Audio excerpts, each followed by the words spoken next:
Primera clase de estadística descriptiva de la materia de probabilidad y estadística. Entonces, bueno, empecemos con el concepto de estadística, que es la ciencia que recoge, organiza, presenta, analiza e interpreta datos con el fin de proporcionar una toma de decisiones. ¿A qué se refiere? Bueno, voy a escribir aquí en este espacio y, por ejemplo, las edades de las personas de un salón.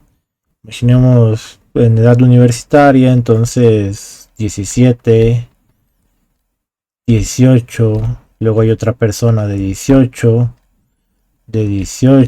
hay uno de 19 y así, ¿no? O sea, tenemos n cantidad de datos. ¿Y qué puedo hacer yo con estos datos? Los puedo organizar, puedo sacar la media, puedo sacar su varianza. Entonces, esto es lo que estoy haciendo, es una recolección, una organización de datos que se pueden interpretar. Con estos datos puedo hacer distintas interpretaciones dependiendo de lo que yo quiera y se suelen representar de una forma gráfica.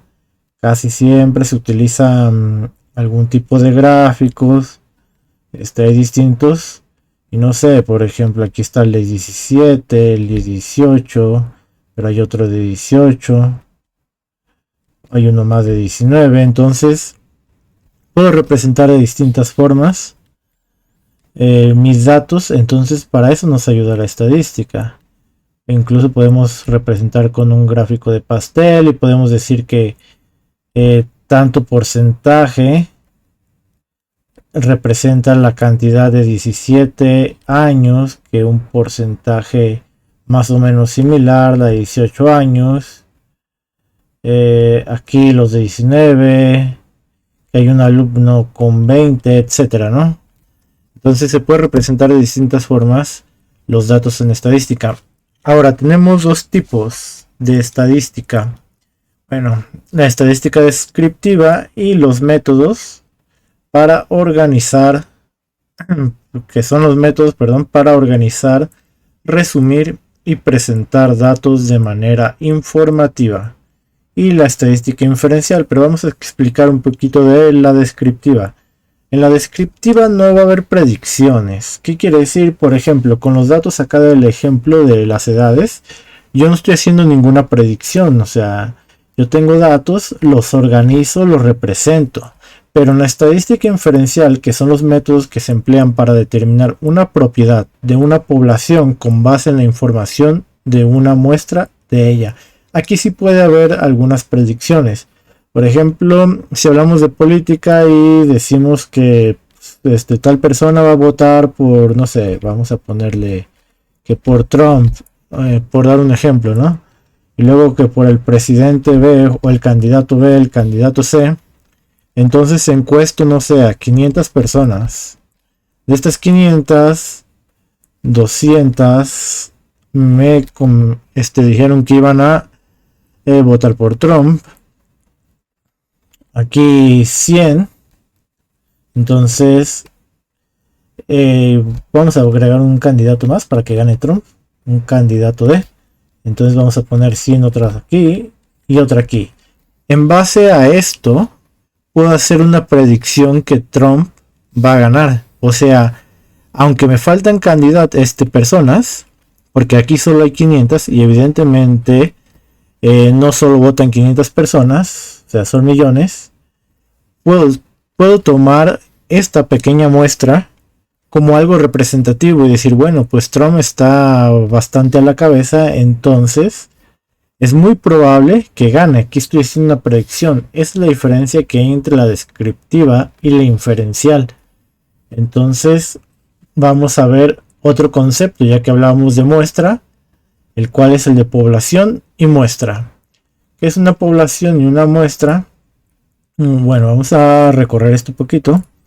Entonces, una población se refiere a la cantidad, o sea, total. En este caso del ejemplo de los votantes, pues sería toda la población, por ejemplo, de los Estados Unidos. O sea, toda la población sería tal cual, esto, la población, toda la población. Pero una muestra serían únicamente estos, los 500 ciudadanos.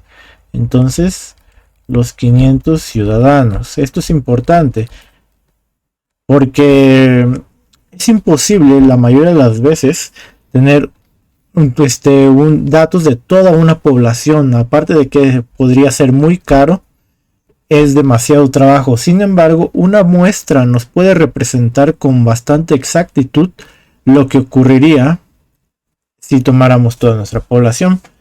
Por ejemplo, si hablamos ahora, vamos a olvidar los votantes. Si hablamos de biología, es más fácil tomar una pequeña muestra, no sé, de tortugas, una muestra de tortugas y decir, vamos a tomar una muestra de 100 tortugas. Se les pone un chip, se rastrean, se investigan, etcétera. A tomar toda la población. Bueno, aquí lo puse al revés. Esta era la muestra y la población iba a este lado, pero bueno, toda la población, no sé, imaginemos que en los Galápagos tenemos en total una población de 125,000 tortugas. Entonces, no voy a investigar las 125,000, no lo voy a poner en un rastreador a las 125,000 y las voy a investigar. Por lo tanto, yo nada más tomo una pequeña población, una pequeña muestra de la población. Esta tiene que ser lo suficientemente grande para que sea representativa. Esto depende del estudio también. Porque pues no podría decir que una tortuga ya es una muestra. Aunque sí lo es, no va a ser muy representativo. Entonces, con esto espero quede claro el concepto de población y el concepto de muestra. Y vamos a pasar aquí con un ejemplo, un pequeño problemita para que quede aún más claro. Entonces, vamos viendo. La empresa de publicidad Brandon y Asociados solicitó a una muestra de 1960. Lo voy a poner acá abajo. 1960. Esta es una muestra de consumidores que probaron un platillo con pollo. Ok, entonces estas 1960 personas definitivamente no es una población. Es una pequeña muestra de 1960, lo suficientemente grande para ser representativo. Estas personas que probaron el platillo, que lo elaboró esta empresa Boston Market. Entonces, de estos 1960, de nuestra muestra, 1176 dijeron que sí comprarían el platillo, sí lo comprarían. Entonces, comprarían, ahí está. Si se comercializara, tenemos dos preguntas. En el inciso A, ¿qué podría informar Brandon y Asociados a Boston Market respecto a la aceptación del platillo? Bueno, pues ¿qué se puede informar? Como tenemos datos cuantitativos, lo que yo puedo hacer es un porcentaje, sacar el porcentaje de personas que sí comprarían. Entonces, si yo tengo que 1176 sí lo comprarían, esto lo puedo dividir entre la cantidad total de esta muestra, que es los 1960, y esto lo multiplicaría por 100. Esto dándome un total de 60%. Entonces, el 60% de las personas de esta muestra sí comprarían el platillo, solo el 60%. Ahora, con el inciso B, me pregunta que si esto sería un ejemplo de estadística descriptiva o estadística inferencial, recordando las diferencias entre descriptiva e inferencial. En la descriptiva, acordémonos que no hay predicciones, y en la inferencial sí puede haber alguna predicción. Por lo tanto, como yo sé que tengo un 60% de las personas que sí lo comprarían, podría hacer una predicción de si se podría vender o no. Pero esta predicción, si se fijan, la hago con datos. No es como que diga, bueno, yo veo bien el platillo, lo comprarían. Yo creo que sí me lo comprarían. No, yo tomé, la empresa tomó datos, o sea, tomó gente, hizo la prueba y sacó sus conclusiones en base a matemáticas, en base a estadística. Entonces, en el inciso B se puede decir que esto sería el inciso A, el porcentaje, y nuestro inciso B, pues podríamos decir que es inferencial. ¿Por qué es inferencial? Bueno, pues se empleó una muestra para llegar a una conclusión.